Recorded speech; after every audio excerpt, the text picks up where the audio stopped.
Hace unos años planeé una gran excursión en solitario en el interior de Alaska.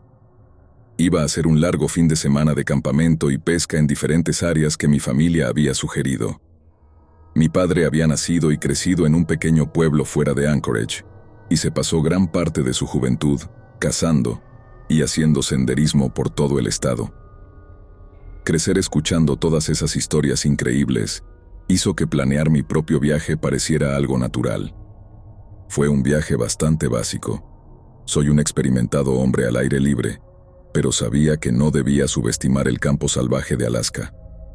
No tomé un avión hacia zonas aisladas ni me aventuré muy lejos fuera de las rutas conocidas.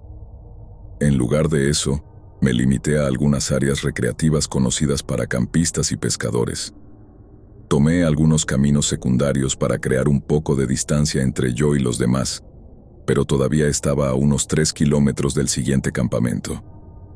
Encontré una agradable ensenada a lo largo de un río que mi padre me había dicho que era un lugar excelente para la pesca.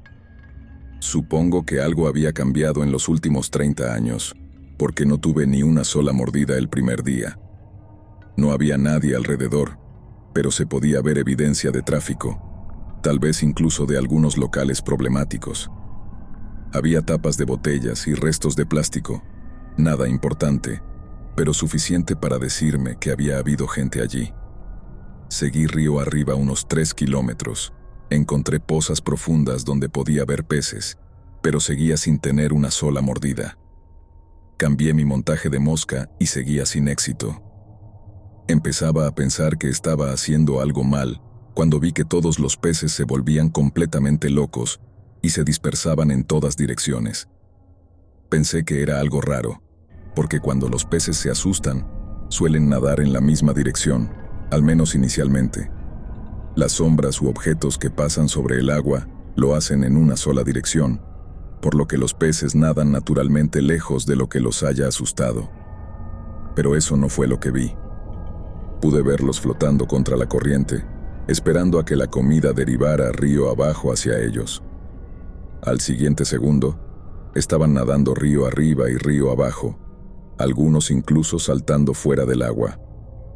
Fue una de las cosas más extrañas que he visto hacer a una escuela de peces, como si hubieran sido golpeados con un collar eléctrico o algo así. Simplemente atribuí esto a la mala suerte y continué moviéndome río arriba. Tuve algo de suerte antes de que terminara el día y saqué unos cuantos para la cena. Mientras me movía río arriba, el bosque a mi alrededor se abrió en un prado ondulante donde el agua tenía más espacio para expandirse, creando ramales de agua que fluían en múltiples direcciones. Pasé un tiempo aquí revisando mi equipo, pescando en las pozas y disfrutando de la vista. El sol se asomó entre las nubes y quitó algo del frío. Había un extraño zumbido. Lo oí cuando entré en el claro por primera vez, pero desapareció rápidamente, así que pensé que mis oídos estaban zumbando o algo así. Lo escuché periódicamente durante la siguiente hora que estuve en ese claro, pero solo por un momento, y luego se cortaba nuevamente. Miré sobre el terreno y pensé que tal vez podía haber alguien con un quad o una moto de cross más adelante en el valle. Estaba tan tranquilo que estaba seguro de que tenía que estar al menos a 8 o 10 kilómetros de distancia. Sea cual fuera el caso, terminé perdiendo interés a medida que avanzaba el día. Hay solo tantas horas de luz para hacer tus cosas allá afuera, así que después de asegurar mis peces, hice una caminata ligera durante el resto de la tarde, subí algunas pendientes suaves, tomé algunas fotos preciosas y lentamente volví al río y hacia mi campamento. Durante todo el día no vi ni escuché a nadie, salvo por ese zumbido. Al regresar por el desfiladero del río, creí ver a alguien en la orilla opuesta, escondiéndose detrás de la línea de árboles. Me detuve por completo y esperé a que volviera a aparecer. Estaba acampando en un lugar totalmente desconocido para mí, así que ser amigable tenía sentido. Quería hablar sobre el río y cualquier posible punto caliente para la pesca, especialmente porque iba a estar allí los próximos días. Nadie salió, sin embargo. Miré de un lado a otro, incluso retrocedí unos pasos para tener una mejor vista del matorral. Empecé a sentirme un poco raro. Estaba seguro de lo que había visto. ¿Por qué se esconderían de mí? Grité, ¡hola!, pero no obtuve respuesta. Con una nueva determinación, comencé a volver al campamento rápidamente. Seguí mirando por encima del hombro durante otra milla, pero no vi a nadie. Empecé a imaginarme escenarios más realistas en mi cabeza. Tal vez no vi a nadie en absoluto, tal vez eran solo sombras o ramas, tal vez incluso hojas jugando trucos. Podría haber sido un pequeño animal viniendo a investigarme. Había una curva en el río más adelante, así que me tomé el tiempo de esconderme entre el follaje y escanear el sendero detrás de mí. Seguro, vi al mismo tipo acechando, tal vez a 400 metros detrás de mí. Se movía de manera muy deliberada, tratando de no perturbar los arbustos ni hacer ningún sonido discernible. Fue casi un viaje verlo en su elemento, sin saber que podía verlo. Después de unos minutos más, miró hacia arriba, me vio, saludó con la mano y luego desapareció entre los árboles. ¡Qué demonios! Todo el asunto fue extraño, pero lo más extraño fue que parecía paramilitar, especialmente desde lejos, como un chaleco táctico y un arnés en el pecho. Tal vez era un fotógrafo o algo así. No lo sé. Tal vez eso explicaría todos los bolsillos. También explicaría por qué estaba tan callado. Sea lo que sea, aumenté mi ritmo y dejé a este tipo atrás. El resto de la tarde y la noche transcurrieron tan despreocupadas como el humo de mi fogata. Limpié los peces, los rellené con ajo y mantequilla, y tuve una cena excepcional bajo las estrellas. Me limpié los dientes con uno de los huesos de un pez más grande y disfruté del momento.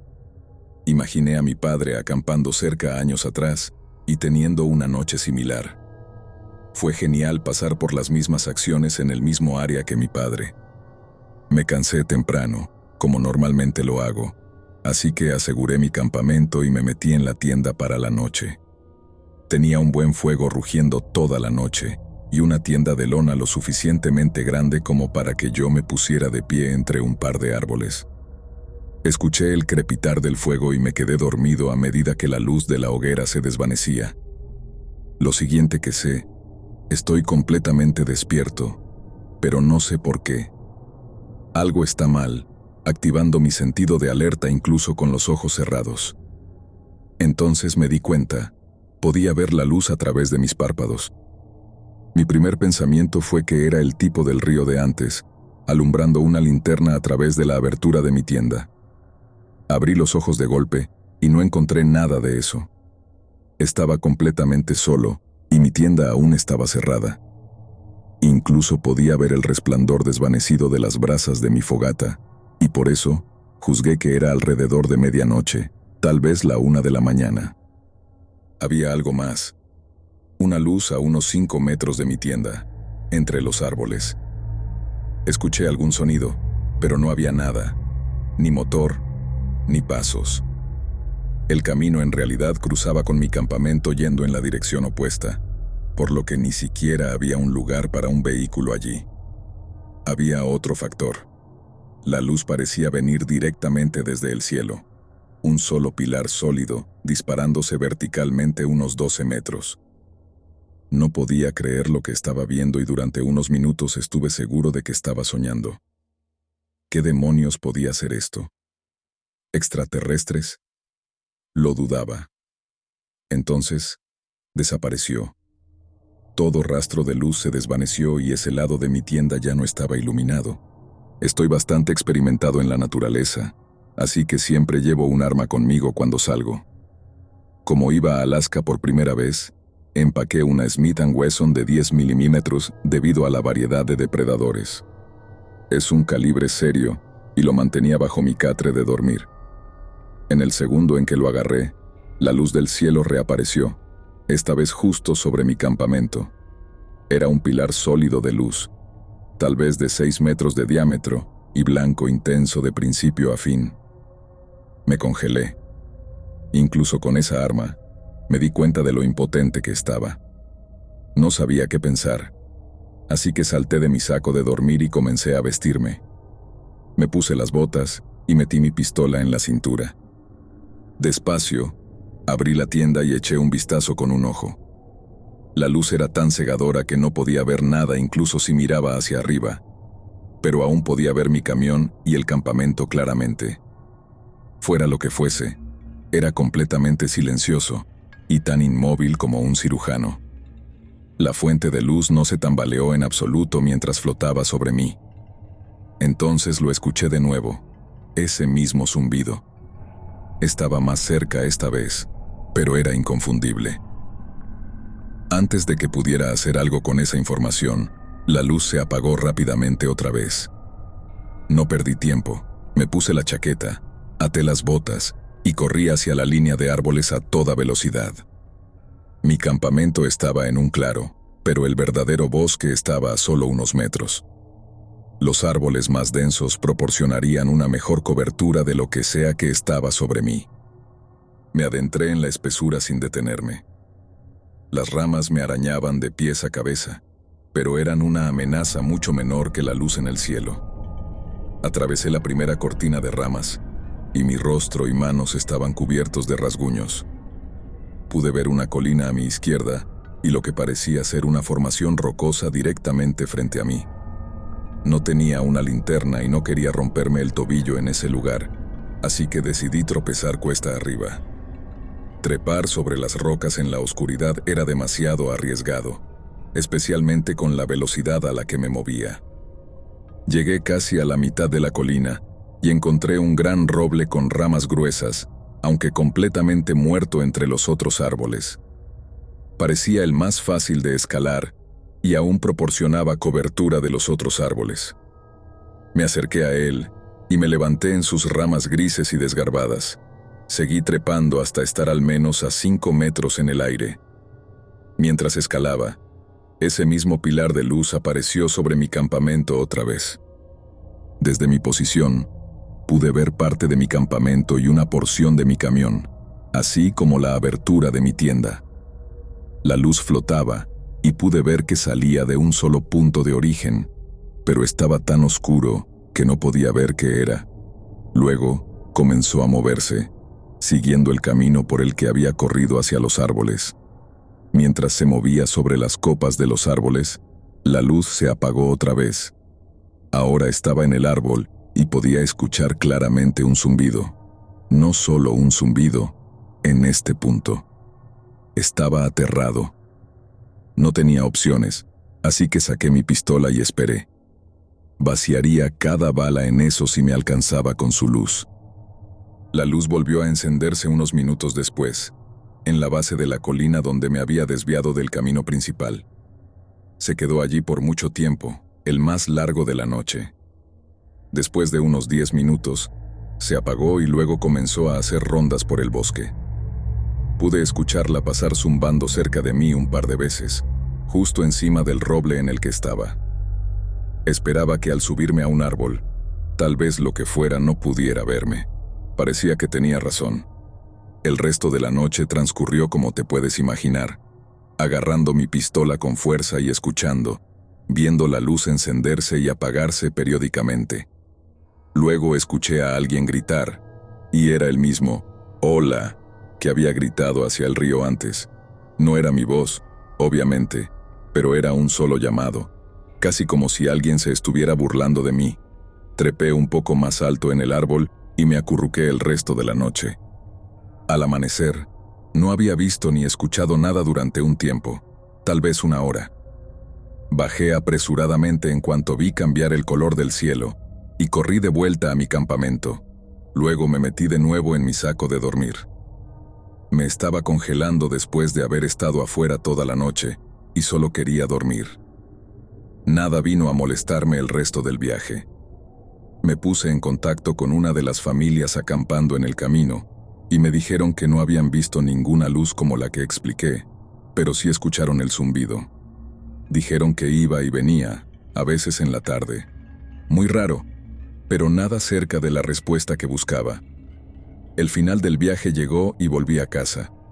Le conté a mi padre sobre ello y él estaba totalmente perplejo. No tenía idea de qué pensar. Creía que sonaba como una operación militar, pero ninguno de nosotros podía imaginar por qué molestarían a un campista solitario, alguien que probablemente tenía una o dos armas. Todo el asunto fue más allá de lo raro y no sabía a quién preguntar para obtener alguna pista. Años después, hablé con un tipo que tuvo una experiencia similar. Estaba acampando en la región de las 4 esquinas en un pequeño bosque, cuando su campamento fue iluminado de la misma manera que el mío. No huyó de su campamento como yo lo hice. Simplemente esperó a que desapareciera. Al día siguiente fue al servicio de guardabosques y les contó lo que había visto. Ellos le explicaron que había operaciones de cultivo ilegales en el área y que las fuerzas del orden locales usaban drones para detectar las granjas por la noche y así ubicarlas para poder incautarlas. Se disculparon y dijeron que el operador debió haber confundido su campamento con una operación de cultivo. Comparé notas con él y casi todo era igual. El zumbido, el silencio, la luz abrumadora, la manera en que flotaba como un fantasma de un lugar a otro. No sé quién tendría un dron en el interior de Alaska en los años 90, pero me asustaron muchísimo. Realmente, desearía saber si fue un programa civil o del gobierno, y me pregunto si tienen fotos de mí de esa noche.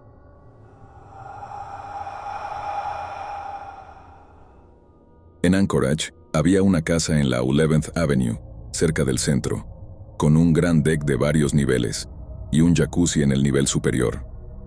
Podías ver el jacuzzi desde la calle al pasar en coche. Fue un lugar destacado durante un tiempo, aunque ya había sido removido la última vez que lo vi. En su día, era un lugar lujoso del que todos los locales hablaban.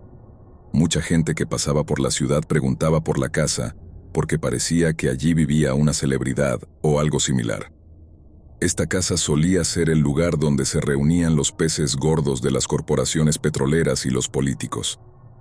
Era casi como un club privado para los ricos e influyentes de Anchorage. Los ciudadanos comunes nunca vieron el interior de la casa. Era claramente una casa de fiestas, pero muchos no sabíamos cuán nefasta era realmente. Los rumores empezaron como cualquier otro. Se decía que allí se jugaba, se bebía y se consumían drogas. Probablemente organizaban partidas de cartas, mantenían a prostitutas y bailarinas, y definitivamente planificaban el futuro de nuestro gran estado. Sin embargo, la verdad era mucho peor. La casa en la 11th Avenue comenzó exactamente como la comunidad imaginaba, pero degeneró en un anillo de tráfico sexual y chantaje que rivalizaría con las historias que vemos en los titulares hoy en día. Había una gran corporación aquí llamada BCO, líder en fabricación de metales. Los tipos que dirigían esta empresa comenzaron a vivir un estilo de vida muy lujoso. Se involucraron en la escena local de la cocaína y empezaron a codearse con políticos y sus proveedores. Con el tiempo, estos hombres, según lo que me contaron, simplemente no podían satisfacerse con nada. Nunca había suficientes drogas o alcohol, nunca suficientes mujeres. Toda la Slope Norte se alimentaba de cocaína, y los tipos que dirigían esta región de recursos comenzaron, sin querer, un anillo de tráfico sexual de menores entre los jefes de BCO y sus despreciables proveedores de drogas. Llevaban a estas jóvenes al borde de la adicción a la cocaína y luego las llevaban a la casa en la 11th Avenue, donde vivían desde entonces. Se convirtieron en objetos de uso y abuso, y nadie sabía que estaban allí. Y estas chicas, mientras pudieran drogarse, no tenían intención de irse.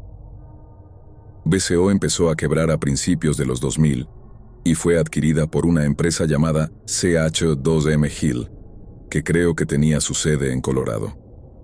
Alrededor de la misma época, las chicas empezaron a denunciar a políticos y capitanes de negocios en el área de Anchorage con historias absolutamente salvajes: secuestro, violación, situaciones de rehenes, todo lo que uno esperaría de un anillo de tráfico sexual. Con el tiempo, más y más chicas se presentaron, y algunas de ellas se pusieron más serias y querían ir a la prensa, poner sus acusaciones por escrito y empezar a construir un caso. Cada una de estas mujeres en los últimos 20 años Fue intimidada para que guardara silencio o directamente desapareció y nunca se la volvió a ver. Básicamente, las personas que dirigían la Slope Norte, alimentada por cocaína en los 80, terminaron comenzando un anillo de tráfico sexual infantil para servir a políticos y otros élites de Alaska y la industria petrolera. Llevaban a estas jóvenes a la adicción a la cocaína y luego las traficaban para sexo. Todo fue encubierto por la policía y los políticos locales, ya que muy poco de esto vio la luz del día. Aunque no soy lo suficientemente mayor como para tener recuerdos de esto, mi tío fue un capo de la cocaína en los 80 en el área de Anchorage. No servía a estas personas, pero estaba involucrado con muchos de sus proveedores, así que nunca hizo público nada de lo que sabía por temor a ser culpable por asociación.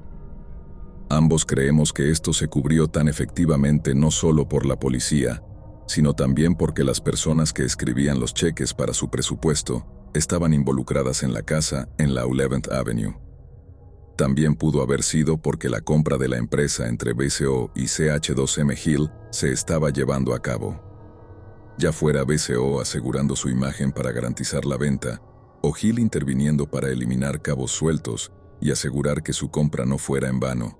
De cualquier manera, la cantidad de poder que una corporación puede tener sobre una comunidad es absolutamente aterradora.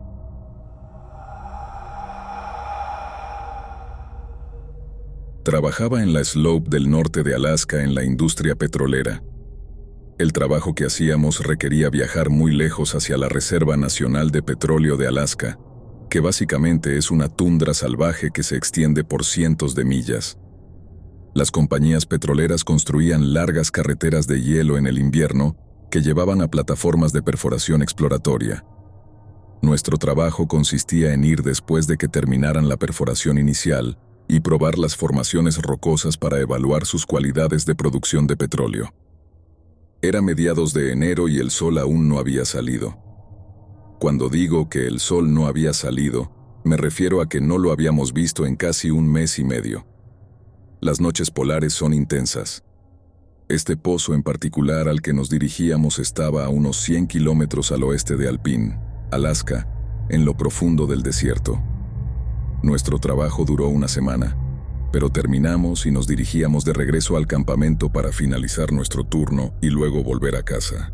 Al principio y al final de esas carreteras de hielo, hay casetas de guardia donde tienes que registrarte para entrar y salir por seguridad. No hay recepción de celular y las radios solo funcionan hasta cierta distancia. Si no te registras a la hora establecida, vienen a buscarte para asegurarse de que no te hayas convertido en un cubo de hielo. Eran las 4 de la mañana, aunque realmente no importaba en la tierra de la noche eterna. Estábamos a medio camino de la carretera de hielo y el viaje era lento, ya que el límite de velocidad en esas carreteras es de solo 40 kilómetros por hora. De repente, algo apareció en el camino iluminado por nuestros faros. Era un hombre con jeans, zapatillas y una chaqueta con capucha caminando por la carretera de hielo en la tundra a las 4 de la mañana. Hacía quizá 20 grados afuera. No es inusual que los locales inuit estén tan lejos cazando, así que pensé que su motonieve se había averiado y estaba tratando de regresar a la caseta de guardia. Parecía plausible. Él no nos reconoció mientras nos acercábamos lentamente junto a él. Simplemente seguía avanzando. No parecía tener frío. Su ropa, aunque totalmente inapropiada para este clima extremo, parecía cálida y seca. También notamos que no era inuit, sino caucásico. Bajé la ventana y le pregunté si necesitaba ayuda, si estaba bien. No respondió, solo seguía avanzando. Su rostro estaba completamente vacío, sin ningún pensamiento o emoción. Algunos de los otros chicos en mi camión sugirieron que tal vez había tenido un accidente y estaba en estado de shock. Continué conduciendo junto a él mientras avanzaba por el camino, aún tratando de llamar su atención. Incluso en este frío extremo, de vez en cuando percibía un olor peculiar que emanaba de él.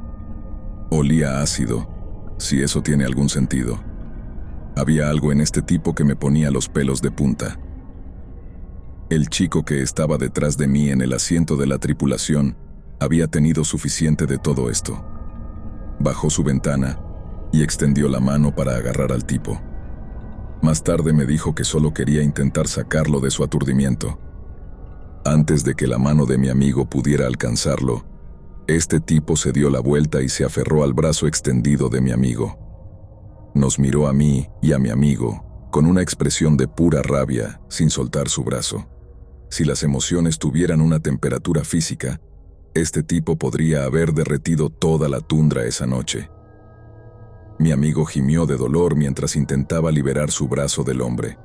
En ese momento, este tipo empezó a gritarnos en la cara. Había tanto odio y rabia en ese grito que era absolutamente aterrador. Aceleré y patiné en el hielo por un segundo, antes de que las ruedas agarraran tracción y nos lanzaran hacia adelante. El tipo seguía agarrado al brazo de mi amigo, intentando sacarlo del camión. Corría junto al camión mientras los otros chicos en la cabina sostenían a mi amigo para mantenerlo dentro. Después de varios momentos, y no pudo haber sido más que unos segundos, mi amigo se soltó del tipo y aceleramos hacia la caseta de guardia, a otros 50 kilómetros de distancia. Nos registramos con los guardias y reportamos lo que habíamos visto. El guardia definitivamente nos miraba como si estuviéramos bromeando, pero la política decía que tenían que investigar de todos modos. El brazo de mi amigo estaba dolorido y le subimos la manga. Había un moretón notable en forma de mano alrededor de su brazo. Presentamos un informe con el guardia y luego nos dijeron que regresáramos a nuestro campamento. Ninguno de nosotros quería realmente hablar sobre lo que había pasado. Fue un viaje silencioso el resto del camino y volamos a casa al día siguiente. La próxima vez que vimos a ese guardia en su caseta, le preguntamos si alguna vez había visto al tipo en su patrulla. Nos dijo que buscaron arriba y abajo, en esa carretera de hielo, durante un turno sólido de 12 horas, y no vieron nada, ni siquiera huellas en la nieve que llevaran fuera del camino. Nos dijo que era una buena broma, y que definitivamente nos devolvería el favor por hacerle perder todo un turno conduciendo. Pero no era una broma. ¿Quién inventaría una historia como esa? ¿Y quién se magullaría el brazo por una broma tonta? Nunca obtuvimos una respuesta satisfactoria sobre lo que pasó esa noche. Todavía me pregunto hoy sobre ese tipo, si es que realmente era un tipo. La tundra de Alaska es un lugar extraño, y esa fue solo una de mis muchas historias extrañas de mi tiempo allí. He trabajado en escribir más de mis experiencias y compartirlas en los foros apropiados.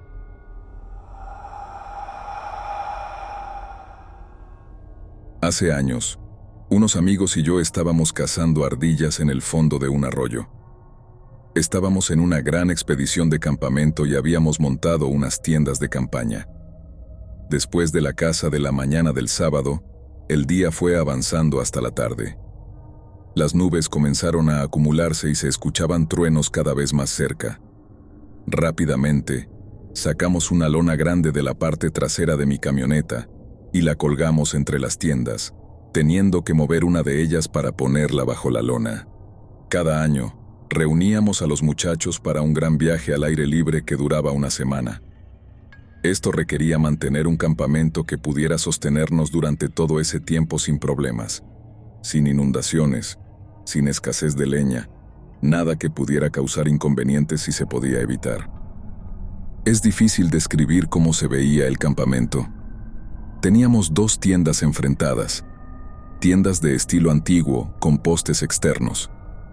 La lona grande estaba sostenida por jóvenes árboles cortados, cubriendo parcialmente ambas tiendas.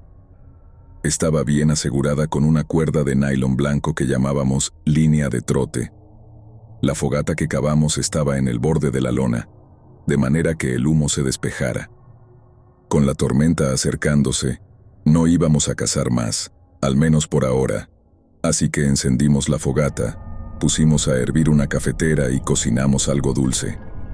No recuerdo exactamente qué era, pero estaba burbujeando al lado del fuego.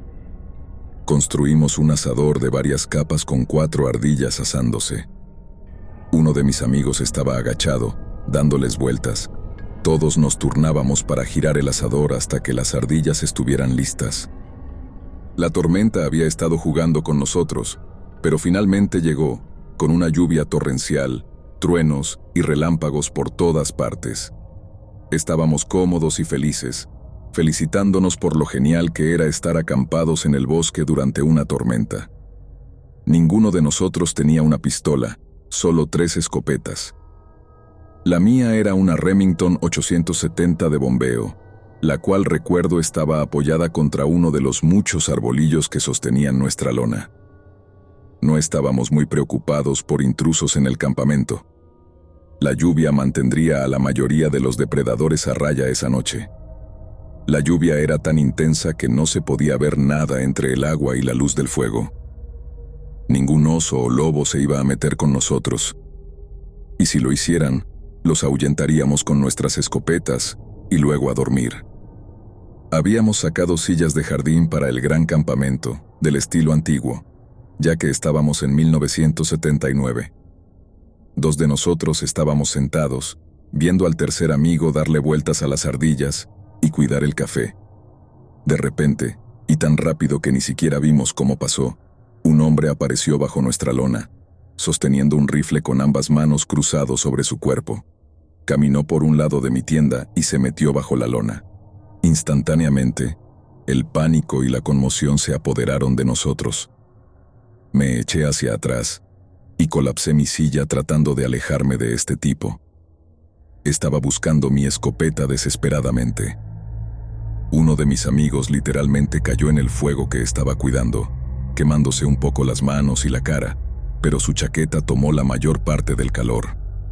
Afortunadamente, no se quemó gravemente. De lo contrario, no habría manera de sacarlo del bosque y llevarlo a un hospital con la tormenta y el lodo. Nuestro otro amigo simplemente saltó y corrió a toda velocidad a su tienda, derribándola en el proceso. Más tarde nos contó que pensaba que había traído una pistola y estaba buscando en su bolsa, pero no encontró nada. El hombre que se metió bajo la lona empezó a gritar algo como «Wow, wow, wow». Me desentrelacé de la silla y me puse de pie. Estábamos muertos de miedo. Había un hombre con un arma justo ahí. Sin embargo, no la estaba apuntando. Tenía el cerrojo abierto y aún la sostenía cruzada sobre el pecho, intentando hacer una especie de bandera blanca. Dejamos de gritar y dejamos que el silencio se apoderara de nosotros. Incluso el amigo en la tienda sacó la cabeza para echar un vistazo. Fue un verdadero enfrentamiento, el único en el que he estado. Si hubiera llevado el rifle de otra manera, creo que lo habríamos matado por miedo, cometiendo un error que podría habernos costado la vida. Después de que las cosas se calmaron un poco, resultó que este tipo estaba completamente perdido. Ya estaba perdido cuando la tormenta llegó y ahora solo estaba vagando bajo la lluvia intensa. Olió el humo del fuego y la ardilla cocinándose, y lo siguió hasta nuestro campamento. Su rifle era un .22 de cerrojo con el cargador vacío. Solo era un excursionista diurno que se metió en problemas. Era inofensivo, pero toda la situación y el tipo en sí me dieron escalofríos. Tenía una sonrisa de oreja a oreja que parecía casi imposible, como efectos especiales o algo así. Me costaba mirarlo a la cara porque me perturbaba mucho. No sé si la luz del fuego proyectaba sombras extrañas en su rostro o qué, pero yo era el único que parecía notarlo. Tampoco parecía parpadear mucho, incluso con el agua goteando en sus ojos. Cuando el hombre vio lo mucho que nos había asustado, se disculpó profusamente. Terminamos cargando al tipo en mi camioneta y llevándolo hasta el pavimento y al gasoducto donde tenía su coche aparcado, a solo medio kilómetro, en un terreno relativamente plano. Fue un viaje fácil, así que me arriesgué solo para sacarlo del campamento. El hombre era totalmente inofensivo, pero debería haber gritado antes de meterse bajo la lona y haberse comportado de manera normal una vez allí. Nos asustó a todos hasta la muerte.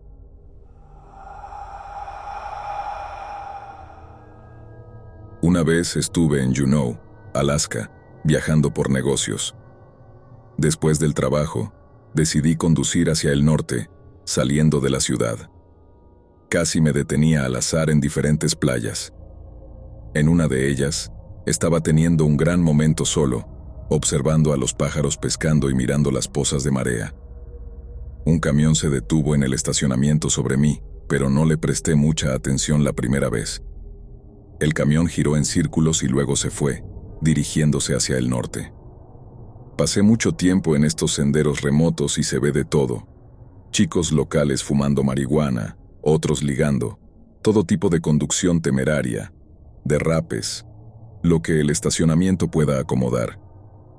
Estos senderos suelen estar cerca de comunidades rurales donde no hay mucho que hacer, así que ese pedazo extra de pavimento se convierte en su propia forma de recreación. Me alejé más por la playa. Unos minutos después, el camión regresó y se estacionó en el mirador por un rato.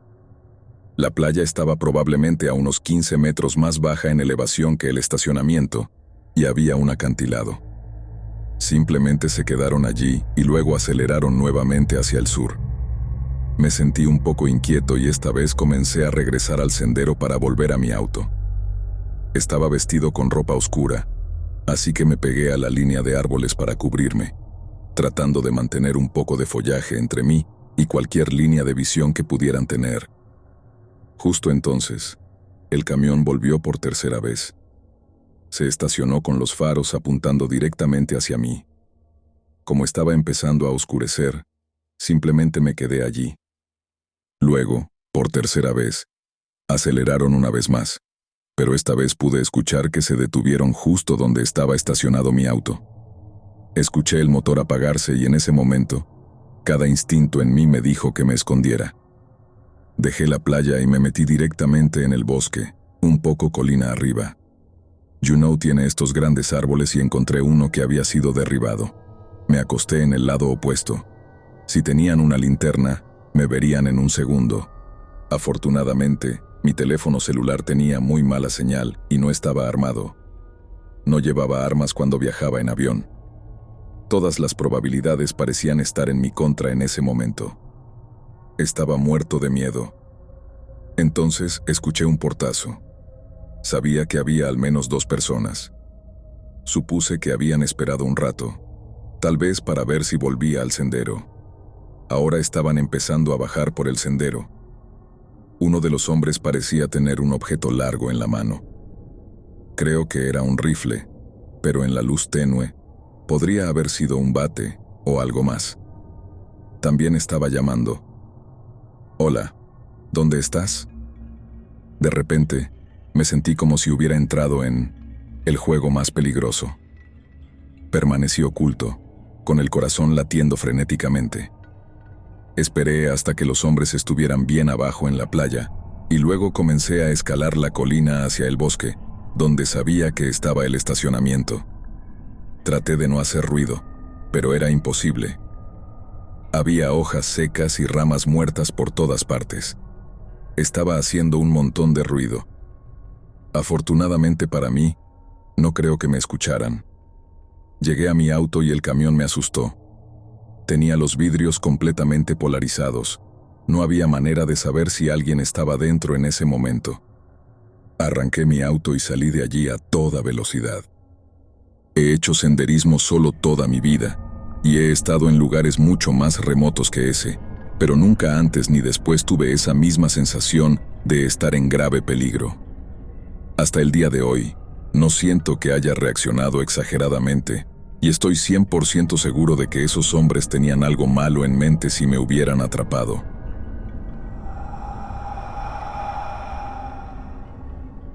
Fue mi segundo viaje de casa con mi papá y 2 de sus amigos.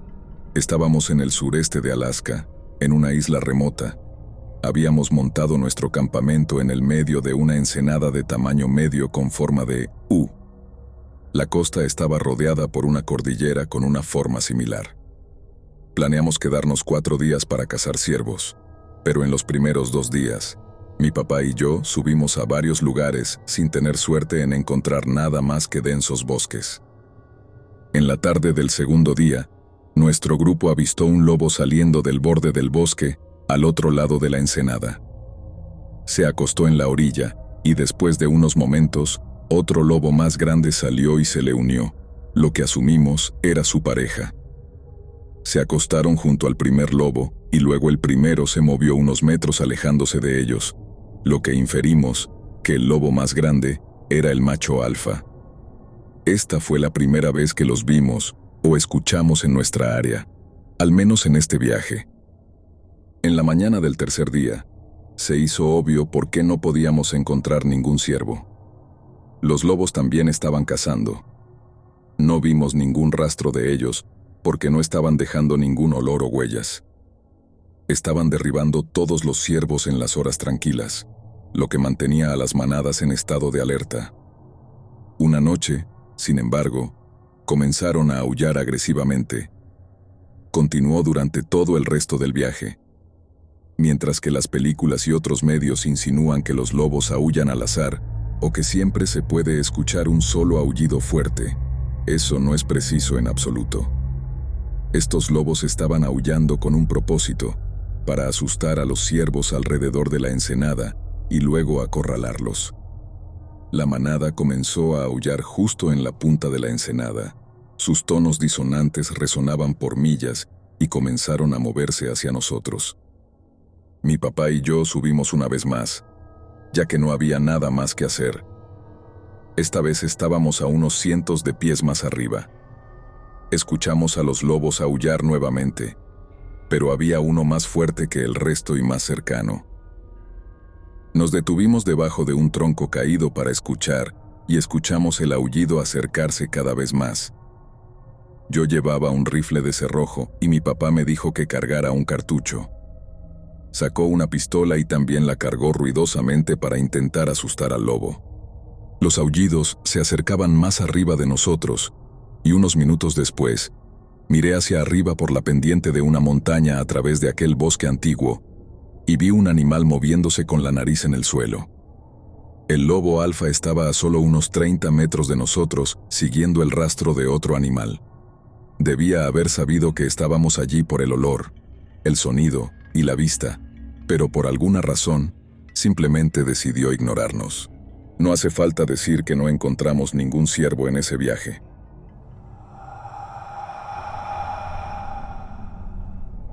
Durante más de 5 años trabajé como conserje en la Universidad de Alaska Fairbanks mientras iba a la escuela.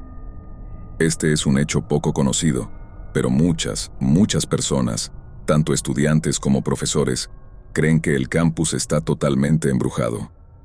Cada uno tiene diferentes razones, desde las antiguas leyendas sobre el terreno en el que está construido, hasta los rumores sobre las personas que lo construyeron, además de los simples fallecimientos que han ocurrido en el campus a lo largo de los años. Sea cual sea el motivo, es una conversación bastante típica escuchar sobre luces parpadeantes, ruidos extraños, etc. La gente simplemente tiene experiencias extrañas aquí y simplemente lo atribuyen a lo paranormal. Hubo un chico que no había escuchado ninguna historia, era completamente nuevo y simplemente no creía en fantasmas ni en nada por el estilo. Lo asignaron al teatro una noche. Este es un turno largo en el que el conserje o los conserjes están aislados en un edificio durante 4 a 6 horas, o el tiempo que lleve limpiar toda la instalación, cambiar los cubos de basura y todas esas cosas. Hay un segundo edificio detrás del teatro, que también forma parte de ese mismo turno. Olvidé el nombre del edificio, pero está entre el edificio de ingeniería y la biblioteca. Renunció esa misma noche en el acto, durante su turno. En ese momento estaba supervisando a un equipo, y me llamó todo frenético y asustado, diciendo que no podía terminar el edificio, y que renunciaba de inmediato, y que yo necesitaba ir a buscar las llaves ahora mismo. En el fondo de mi cabeza, más o menos sabía de qué se trataba todo esto porque yo también había visto y escuchado algunas cosas mientras limpiaba dentro de ese teatro. Después de preguntar por ahí, me enteré de algunas historias, pero personalmente no me importaba mucho. Los ruidos, las puertas que se abrían y cerraban, y las apariciones no me impedían pagar mis cuentas, así que intentaba ignorarlo lo mejor que podía y seguir haciendo mi trabajo. De todos modos, fui a buscar las llaves. Él estaba blanco como un maldito fantasma, con gotas de sudor goteando por su rostro, temblando de pies a cabeza, hablando de haber visto alguna figura humana deslizarse por el escenario.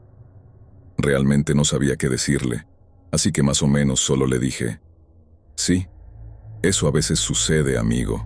Son solo ruidos, aunque a veces son luces, a veces son las puertas. Uno se acostumbra a todo eso». Se fue tan rápido y no se quedó a hablar con el jefe. Resultó que alguien realmente se había ahorcado allí en ese escenario, y yo no me enteré hasta años después.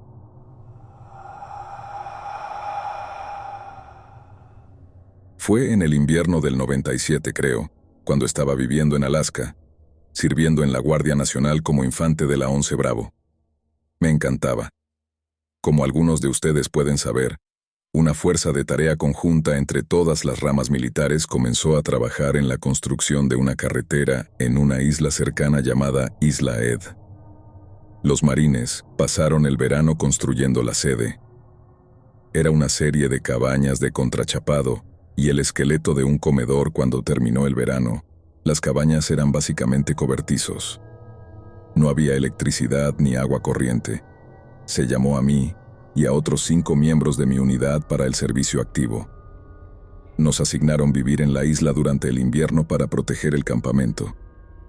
Aparentemente, los jóvenes nativos locales saltaban de isla en isla, vandalizando campamentos madereros vacíos y cosas así. Esto fue clasificado como una misión de entrenamiento para fines presupuestarios. Parecía que sería un buen momento. 6 meses en el invierno en una isla remota viviendo en una cabaña de contrachapado. Al principio, las cosas fueron un poco difíciles. Solo íbamos a ser 4 o 5 en la isla a la vez, con una rotación de fin de semana cada 2 o 3 semanas para 1 o 2 de nosotros. Pasaron un par de meses antes de que tuviéramos un generador real o propano para cocinar, así que subsistimos con raciones de comida de emergencia durante bastante tiempo. Lo peor era que solo había un baño en todo el campamento, ubicado a unos cientos de metros de nuestro campamento. Para empeorar las cosas, los mandos superiores, por alguna razón, declararon sagrado el suelo, y no se nos permitía aliviar nuestras necesidades en él. Esto significaba que si necesitábamos hacer pis o ir al baño, teníamos que marchar hasta el baño en el invierno de Alaska. En su mayor parte me encantaba. Nos unimos, contábamos chistes, jugábamos póker haciendo flexiones y, en general, nos lo pasábamos bien. Sin embargo, lo difícil del invierno llegó, y con él llegó la nieve, mucha nieve. Para ese momento, teníamos estos extraños calentadores que funcionaban con diésel, así que estábamos bastante cómodos en esas cabañas. Sin embargo, la única instalación sin calefacción era el baño, y además de estar congelado, ahora se estaba llenando de la bahía por donde el barco solía traer el camión de aguas residuales. Para el tercer día del mes, los contenidos enteros del baño estaban peligrosamente cerca de sobrepasar el asiento del inodoro. Era repugnante. Era congelante. Se convirtió en mi pesadilla usarlo. Dame una zanja en lugar de un baño en cualquier día de la semana. Incluso ahora, pensar en esa masa congelada me hace estremecer. Todavía puedo ver el vapor que salía del agujero por las rejillas del baño portátil después de cada uso. De todos modos, a pesar de lo extraño del baño, no es la parte aterradora de la historia. Una noche, mientras los 4 estábamos acostados en nuestras bolsas de dormir preparándonos para dormir, algunos de nosotros estábamos escuchando un audiolibro que el Doc había traído consigo. Creo que se llamaba Contacto, o tal vez era el programa de radio Coast to Coast de Art Bell, la única emisora de habla inglesa que podíamos sintonizar en la radio. Si no sabes quién es, échale un vistazo. Todo se trata de alienígenas, pie grande y otras cosas paranormales. Bueno, escuchamos ruidos afuera, y eso puede que no parezca aterrador, pero déjame decirte que no habíamos escuchado muchos ruidos, de día o de noche, desde que estábamos allí.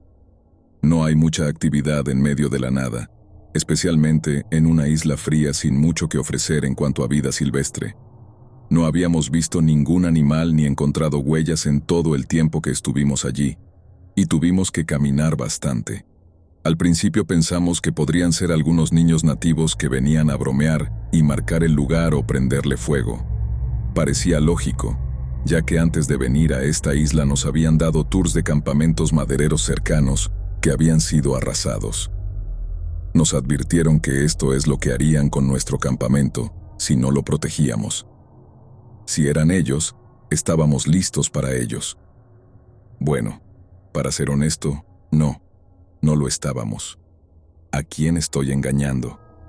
Hubiéramos querido cargar y atacar si no fuera por el hecho de que estábamos en un ejercicio de entrenamiento, lo que significaba que ni siquiera teníamos municiones. Teníamos M16, pero nada para poner en ellos. Esto no había sido un problema hasta este punto, porque no había habido peligro. Ya no estábamos acostados en nuestros sacos de dormir. En su lugar, nos estábamos poniendo de pie y discutiendo quién iba a ir a investigar con un rifle descargado. En ese momento, escuchamos esos mismos sonidos llegar a nuestra puerta. No eran humanos. Podíamos oírlos respirar ruidosamente. Nuestro soldado raso, que fue el elegido para liderar el cargo, se negó rotundamente. Ninguno de nosotros lo culpó tampoco. No queríamos que esto se convirtiera en una versión de Alaska de Southern Comfort meets Predator, si me entiendes. Así que todos nos quedamos en silencio durante unos 10 minutos hasta que los bufidos y resoplidos se desvanecieron. Unos minutos después, nos armamos de valor y abrimos la puerta. Inmediatamente vimos en la nieve las huellas de lobo más grandes que jamás haya visto. Juro que eran del tamaño de un plato de tarta. Cualquier cosa unida a esas patas debía tener el tamaño de un caballo pequeño o al menos de una mesa de comedor. Nos levantamos para la tarea, pensando que podríamos necesitar repeler a una manada de lobos. Comenzamos colgando una serie de linternas a lo largo del perímetro y luego encendimos el generador para iluminar los edificios. Después de eso, encendimos fuegos para quemar un poco del frío. Grandes incendios rugientes en grandes tambores de acero que usábamos durante las tormentas para guiarnos hasta el baño. Los lobos comenzaron a aullar mientras trabajábamos. Algunos de los otros chicos decían que estaban tratando de rodearnos, que estaban usando sus aullidos para intentar que nos moviéramos en la dirección que deseaban. Y debo admitir que casi funcionó. Ese sonido penetrante que sale de un soporte para árboles a solo 30 yardas de distancia. Tu primer instinto es huir en la otra dirección. Sobrevivimos la noche, pero solicitamos munición esa mañana siguiente.